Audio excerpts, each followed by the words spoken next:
All we need to make this is some wheat flour and some salt. Now this wheat flour is also known as atta or whole wheat flour. So let us start. Here I have a parat or also known as a kneading plate. You may use your countertop or any big plate to make this dough. I'm going to take my 2 cups of whole wheat flour in this. And now I'm going to add the salt. You can add as per your taste. Mix this really well. Now using some water, knead a semi-stiff dough.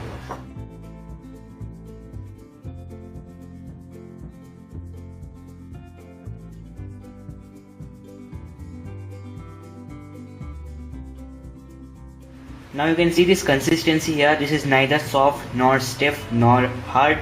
This is semi-stiff kind of dough. So this is what we require to make a perfect chapati or roti or whatever you call it. Now we are going to smooth it out. Take some water in your hands. Add it like this. Now press it like this. This will also incorporate the water as well as this will get smooth, soft and nice. I kneaded for about 2 minutes and you can see not a lump of dough is stuck to my hands, neither on the kneading plate. It's ready. You can see the consistency, neither soft nor stiff nor hard. This is the perfect consistency, semi-stiff. Now this dough is ready. You don't need to knead like a bread dough, just for about 1 minute or until it gets smooth. Now let's transfer it to a bowl and let it rest for about 10 minutes.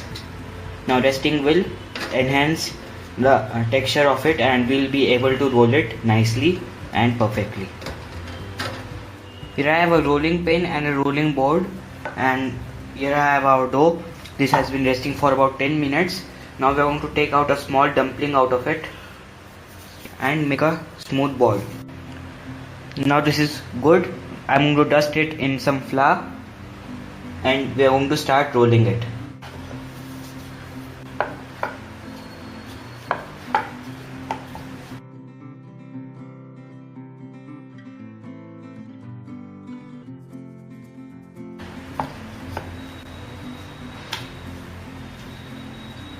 Now we are going to need some more flour in here. Lightly dust it again. Now roll. Now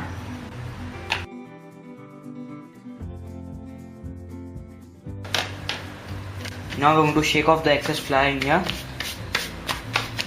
Now let's cook this.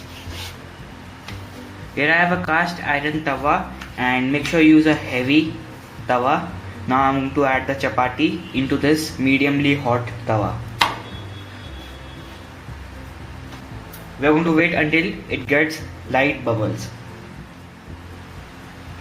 Now you can see there are light bubbles in there. I am going to flip it over and in medium flame itself we are going to wait until it gets some more bubbles. Now this is well cooked from the bottom. Let's transfer it to direct flame. Now you can see this is puffed up, cooked from both sides. Now our chapati is ready. Let's serve it. Transfer this chapati into mediumly hot tawa until it gets light bubbles. Now flip it over. Now you can see we don't want to cook it much, until light bubbles only. We are going to wait until it gets some more bubbles on the bottom in medium flame. Now flip it over. I am going to show you how to puff this chapati into the tawa itself, as many people don't have this direct flame in US. Now with a cloth lightly press and always make sure the flame is at medium. Now you can see this is puffing.